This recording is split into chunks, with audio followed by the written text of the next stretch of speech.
e o sistema na IURD, as pessoas fazem uma fogueira santa lá.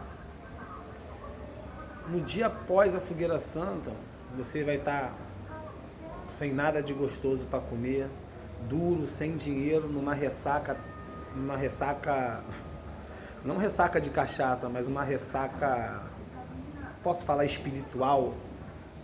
E aí passa uma semana, 2 semanas, um ano, e você não viu de nada de extraordinário conforme eles pregam acontecendo.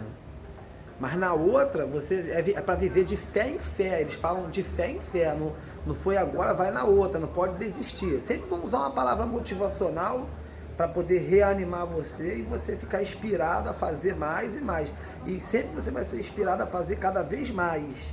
Se no passado você deu um carro, nesse agora você vai dar 2. Vai vender sua casa, vai tirar os pés do seu chão. Então abra o olho, porque assiste aí o canal do Davi, do ex-bispo Natan. Tem vários canais de denúncia contra o sistema religioso. Eu falo da IURD porque eu fui de lá.